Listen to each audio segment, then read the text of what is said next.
2025. Ernie RY and I are going to talk to you about Boeing as we see it for 2025 and forward.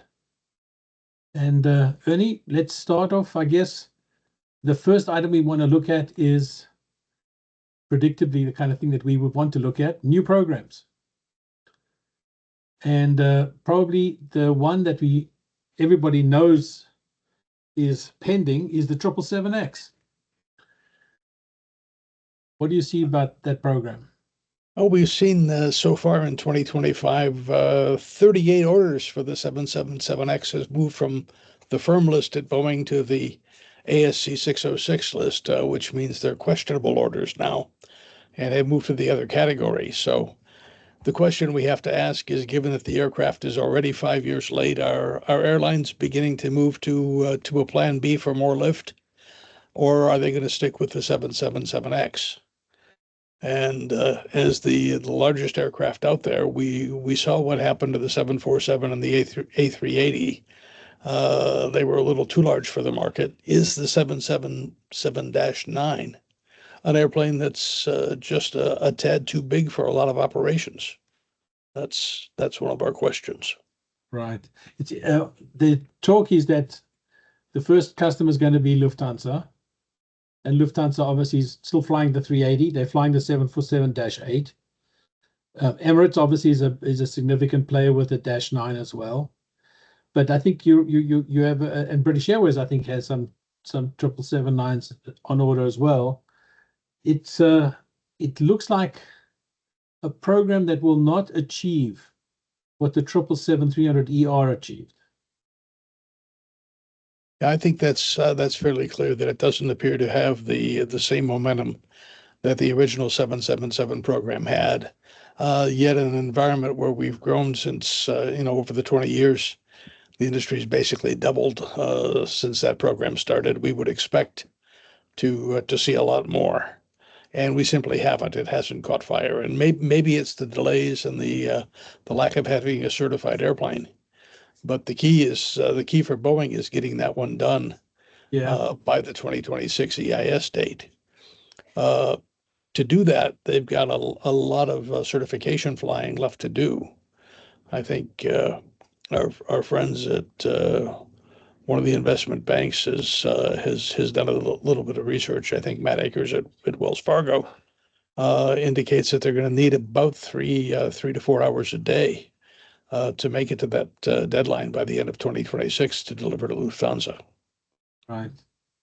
Of course, there is also the interesting situation where Ethiopian ordered the airplane as well, even though they've ordered the 350-900 and the 350-1000. So I think it's going to be interesting to see where this goes. It's a very expensive airplane. And do you ever think it'll break even? What is the break-even number going to be?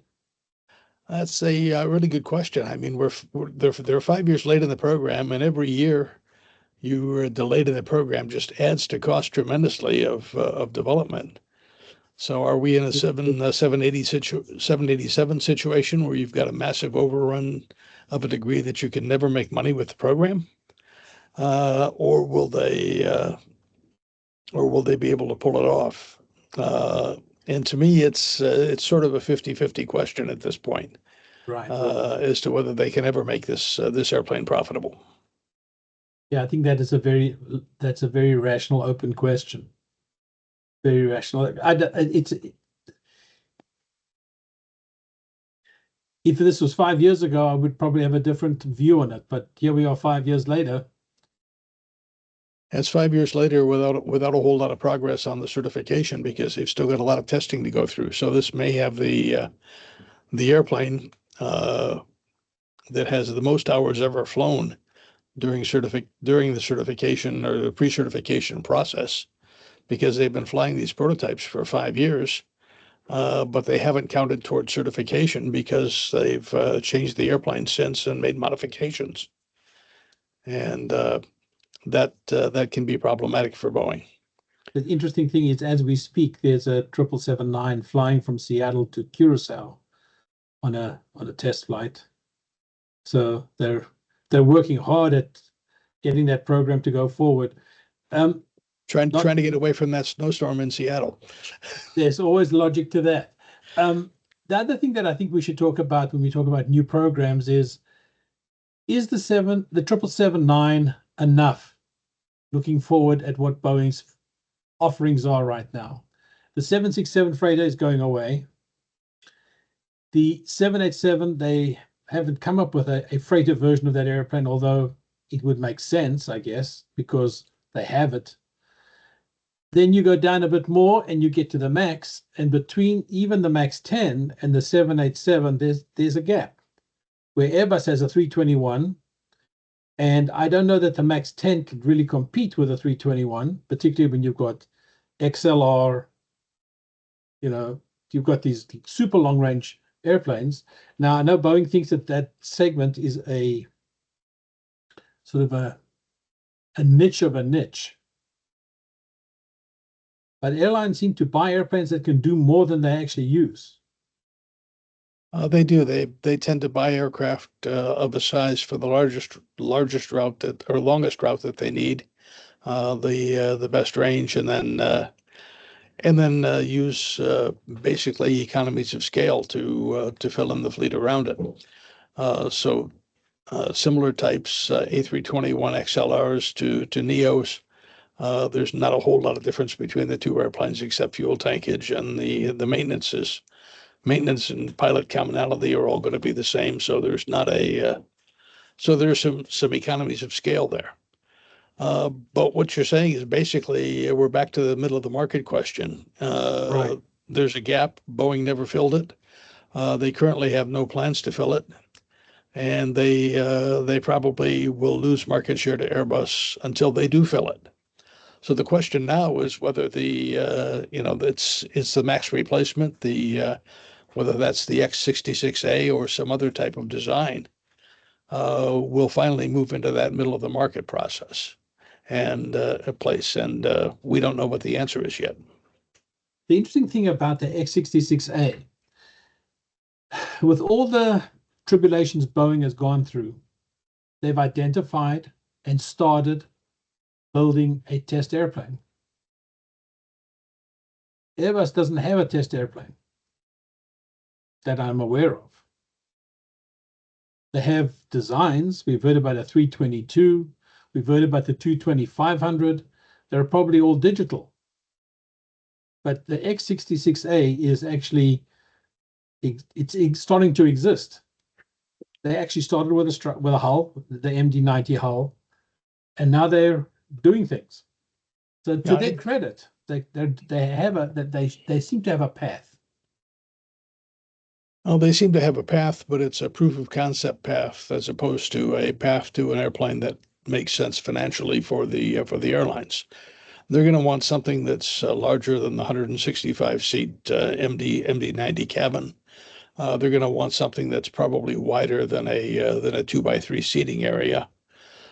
So in terms of saying, will this supercritical wing work and work well on an airplane of this configuration? The answer is probably, and the proof of concept will show that, and they'll learn from it.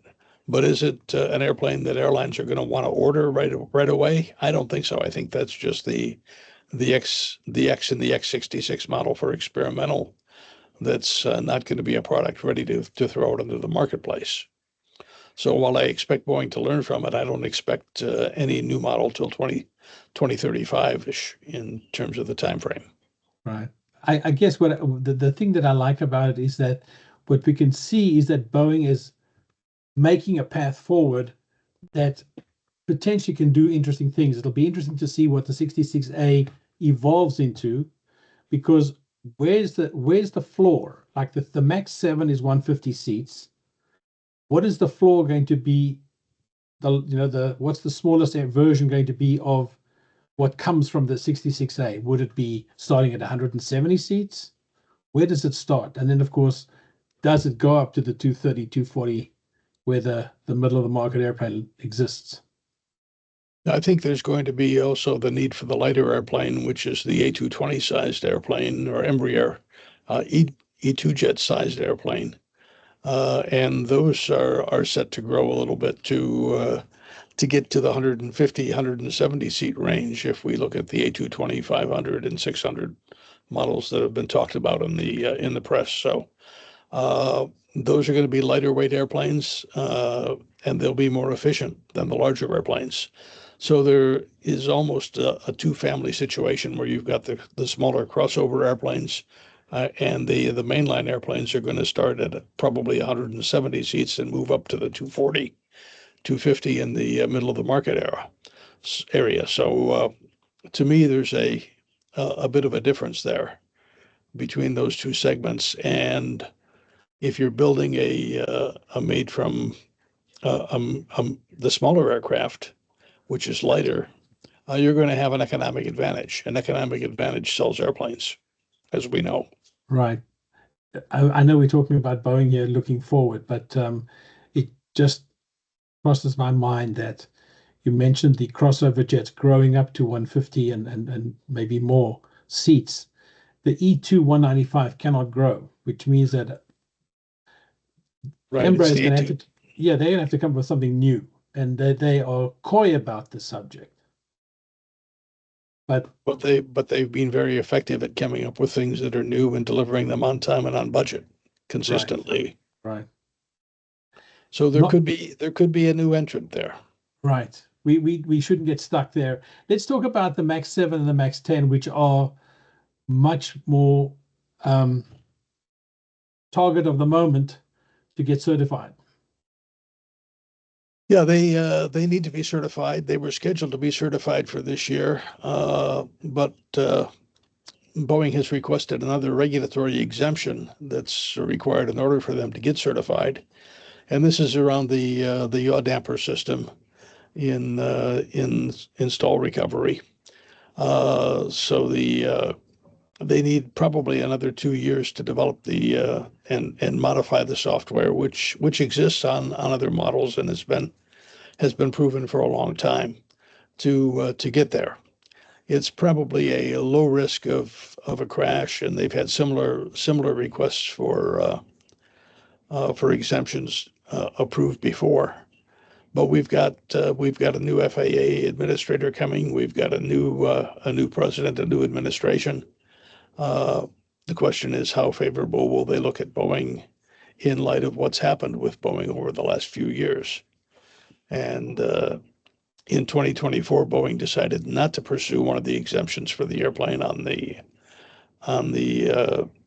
engine nacelle issue, which they finally got a handle on and a solution in place that's under testing right now.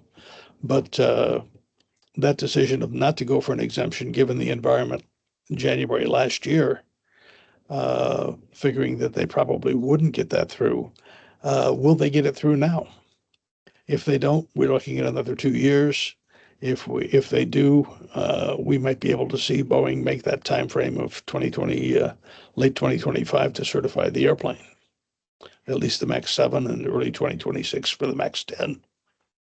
Yeah, and while we're on the Max, it's actually a good way to segue to our next item we want to talk about, which is inventories and working capital.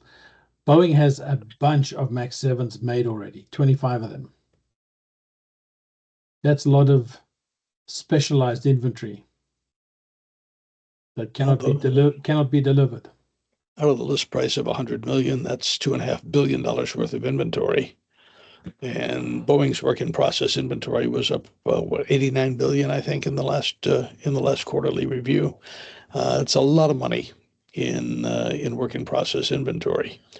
They've got a lot of fuselages from Spirit. They've got a lot of finished Boeing 787s, as well as the 737-8s that are still parked, as well as those 25 737-7s. So we're looking probably at $10 billion of new airplanes right there, and a lot of engines, a lot of fuselages, a lot of parts used to build the aircraft. They've got inventories coming everywhere.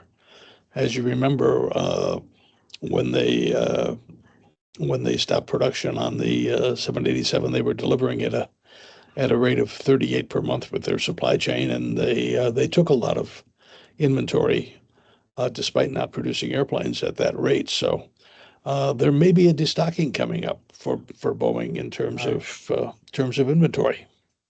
Now, what is interesting is that January, Boeing had a blowout, best month for years, and out-delivered Airbus for the first time.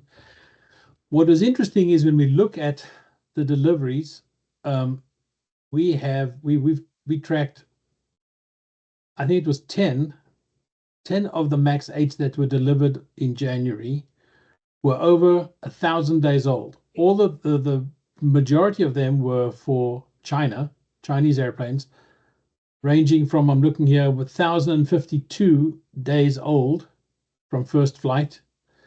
And there was one that went to Gol in Brazil that was 3,200 days old. And that one is an ex-Southwest airplane that didn't get delivered. But what's fascinating, Ernie, is that when you take those airplanes out of the list, the rest of them, what we've started to call delivery days, pretty much all of them are under 50 days or around 50 days or less. Some down to like 25, 24 days, 21 days. There's one here that went to Southwest 10 days. So it seems as though inventories aside, Boeing's getting the Renton plant spinning up again. And that's a really, really powerful signal. It's a big improvement, and the key for Boeing is obviously measuring the metrics that they've identified. And as we heard on the last conference call, Kelly Ortberg indicated that there were 6 key metrics, key performance indicators that they were measuring for production, and that those had to move up and be right before they would go to the FAA to lift the maximum of 38 per month that they're currently constrained for.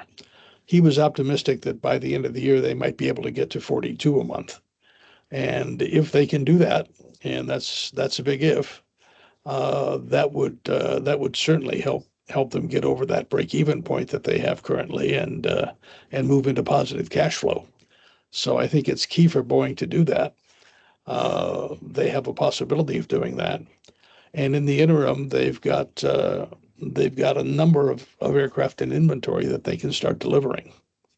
And if of course the 737-7 gets certified by the end of the year, which is still a question depending on the exemption and how well they can finish up that certification process, that would enable them to deliver even more airplanes from inventory.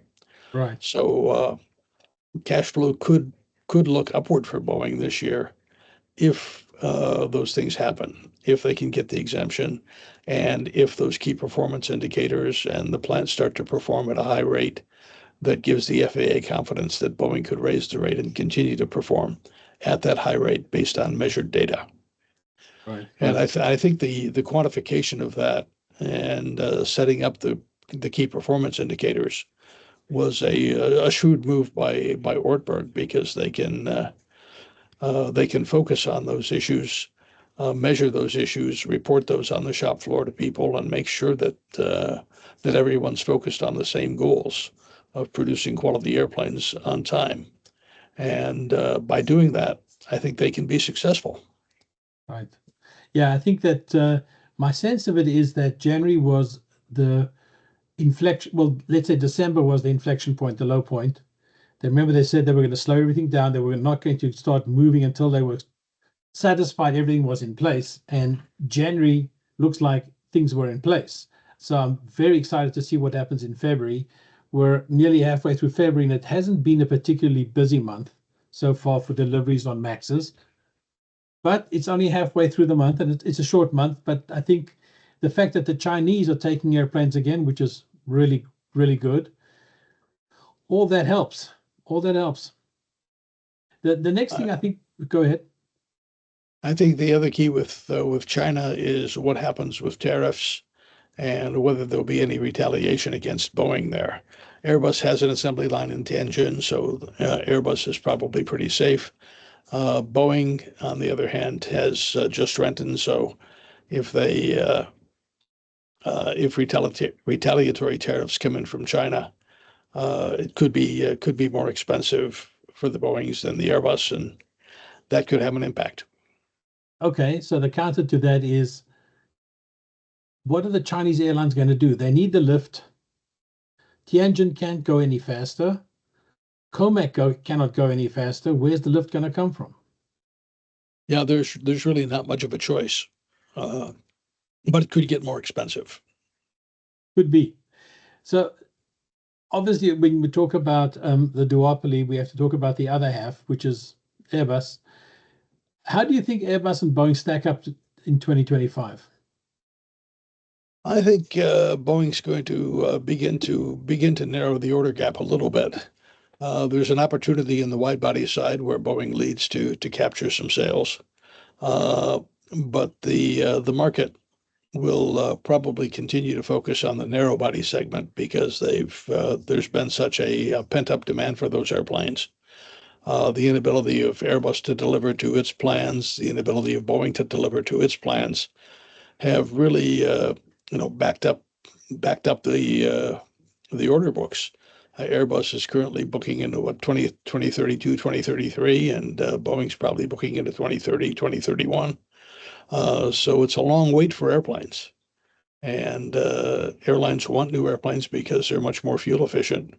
And despite all the problems with the newer engines, with really all three engine companies have not been real clean with their new engines because we're pushing technology a lot harder and a lot faster. Once those issues get resolved, we've got the 15 to 20% fuel burn increments are substantial, particularly given the higher costs we expect for fuel, and even higher costs for our environmentally friendly fuel. So, right, it's going to be increasingly important. So something while we're on issue SAF isn't cheap. No, not. But something that is interesting, that intrigues me enormously when we look at what Pratt and CFM had to say about their new engines, the GTF and the LEAP, that they were going to offer at least 16% better fuel burn. According to the DOT data that the airlines have filed, it's more like 18 to 20%. The stuff that we see from Skylark shows similarly much better fuel improvements than what either engine company was promising. So you can understand, if 45% of your operating costs are fuel, anything to drive down that fuel burn is going to be incredibly attractive. So yeah, everybody wants a new airplane because it's got new engines. It is, but in the meantime, you've got to continue to run the old airplanes, which means the MRO side is going up, and you've got to maintain those airplanes, and you've got to make some decisions on those airplanes, which is do I spend a heavy maintenance, which would make the airplane good for another 5 years, and then do I keep it in my fleet plan, or do I trade it out when new airplanes are available? And that's a tough decision for the airline fleet planners. Right. Well, of course, I think one of the difficulties for everybody is that when we look at the state-of-the-art engines now, the benchmark is the CFM56, and that has proven to be an absolutely phenomenal piece of equipment. Bulletproof. Yeah, Bulletproof and reliable beyond anything that we've seen. The reliability of that engine is legendary, and can the LEAP live up to its predecessor, and can the GTF eventually get there once the early teething problems are sorted out? Right. Well, the Pratt LEAP GTF Advantage is currently in the certification process. Hopefully, will be certified by the summer. So there's lots of hope there. But back to Boeing. Yep. We keep digressing. But that's the problem with this, right? It's a mosaic. All these little pieces put together to make the picture. And the supply chain is, of course, an important part of that. And Boeing is more embracing its supply chain than fighting its supply chain these days, which is an important change in attitude for the company. Right. But And that's you've segued again into our next item here called cultural change. Let's talk about that. cultural change is essential at Boeing, and it's going to take a while. I mean, Boeing's the culture that we saw in when Boeing was at its low point, and probably right at the Alaska blowout after the two Max crashes, uh, came about over 25 years after the McDonnell Douglas merger, and moving toward shareholder value and looking away on some of the quality issues. That's changed. I think Boeing wants to build good and safe airplanes. It's a priority for Mr. Ortberg, and I think that can change. But old habits die hard, so it's something that's got to be done on a daily basis. You've got to be aware of culture, and you've got to be aware of the metrics you're using and how you're measuring people's performance. Boeing has moved to a full company reporting for bonuses, not by business units. They want to change things around, and Mr. Ortberg has done a good job to start that process. Right. But it can't happen overnight, and all of those old habits have to be relearned and retrained. And they're doing a good job at starting that. They took a long time to ramp up after the strike. And I think that was purposeful with retraining of employees and making sure that the new objectives were in place. And I think that's a good thing for Boeing.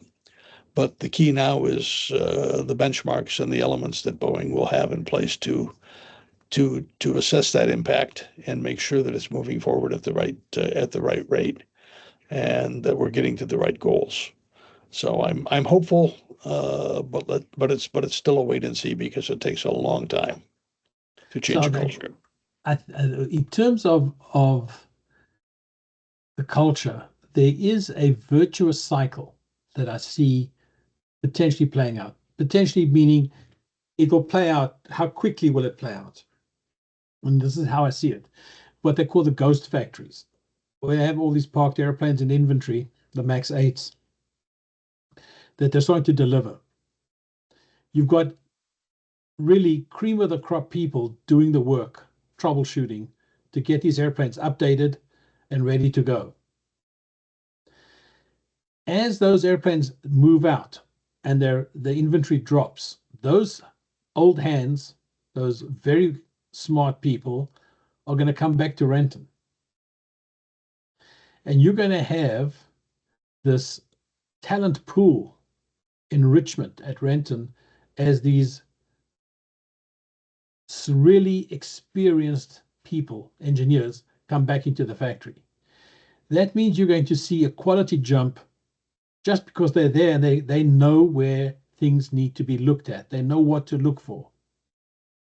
So as you get Spirit turned around, you're going to bring these people back into the regular production as opposed to repair and fix and get old airplanes delivered. That's going to be a virtuous cycle.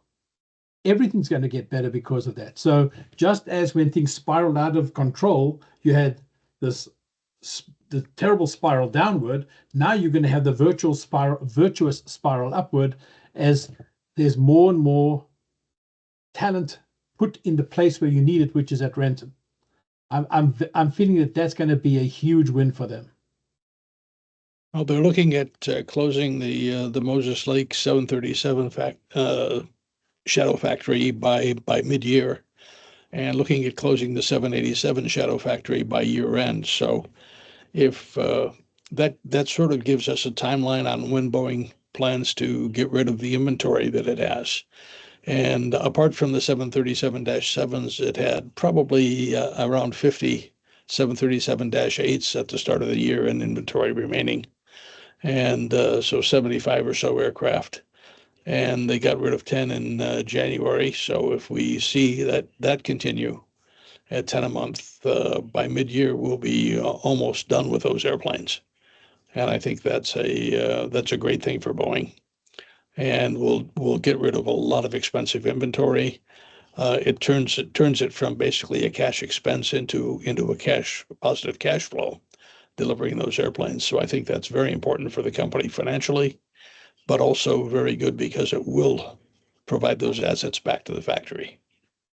And then, of course, you look at what everybody that tracking the stuff like we do, the back end for 2025 is going to potentially be very, very big for Boeing, because that's when they can start turning to the FAA and saying, we're up against the 38 limit. Can we please go higher? Because we're meeting things now. We're hitting our metrics.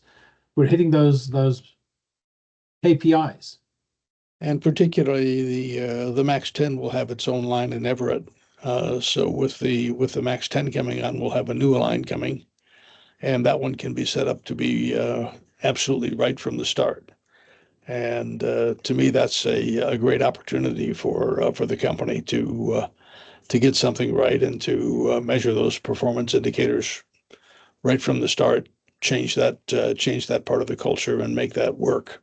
So I think that's very, very important for Boeing to pull that off correctly. But that again comes back to certification of the 2 new airplanes and getting that exemption and getting those done. Right, Ernie, that sounds it for us. Thanks for the conversation. My pleasure, as always. All right.